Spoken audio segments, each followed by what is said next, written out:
Tihar jail में कैदियों की मदद से चल रहे जबरन वसूली के रैकेट ने दिल्ली में भ्रष्टाचार की गहराई को एक बार फिर उजागर कर दिया है।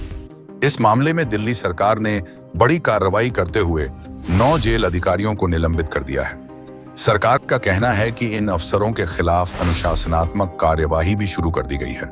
ये कदम तब उठाया गया जब दिल्ली हाई कोर्ट ने 2 मई को सरकार को सख्त निर्देश दिए थे कि ऐसे अधिकारियों की पहचान कर कार्रवाई की जाए जो इस रैकेट को बढ़ावा दे रहे हैं। लेकिन अदालत ने हाल ही में नाराजगी जताई थी कि तय समय में कोई ठोस कार्रवाई सामने नहीं आई। इसके बाद सरकार ने बुधवार को अदालत को जानकारी दी कि कार्रवाई हो चुकी है।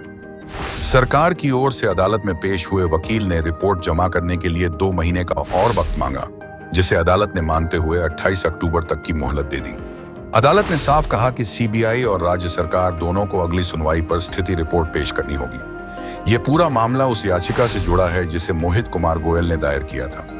गोयल, जिन्हें धोखाधड़ी के एक मामले में जेल भेजा गया था और 2 महीने बाद जमानत मिली, ने आरोप लगाया था कि तिहाड़ जेल के अंदर खुलेआम वसूली का नेटवर्क काम कर रहा है और इसकी जांच स्वतंत्र एजेंसी से होनी चाहिए। पिछले साल सितंबर में अदालत ने इस आरोप को गंभीर मानते हुए तिहाड़ जेल का निरीक्षण कराने का आदेश दिया था। निरीक्षण के बाद आई रिपोर्ट ने चौंकाने वाला सच उजागर किया।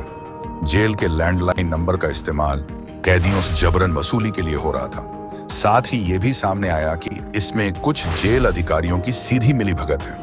रिपोर्ट के बाद अदालत ने सीबीआई को प्रारंभिक जांच करने और दिल्ली सरकार को दोषी अधिकारियों की पहचान कर कड़ी कार्रवाई करने के निर्देश दिए थे। सोमवार को हुई सुनवाई में अदालत ने इस रैकेट को लेकर गहरी चिंता जताई और सीबीआई को एफआईआर दर्ज कर जांच शुरू करने का आदेश दिया।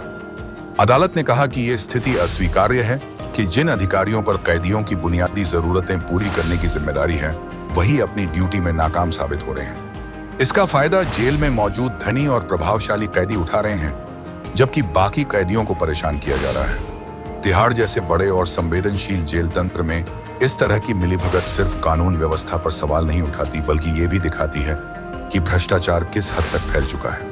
अगर जेल के अंदर ही अपराध के लिए सुरक्षित माहौल तैयार हो जाए, तो बाहर अपराध खत्म करने की उम्मीद कैसे की जा सकती है।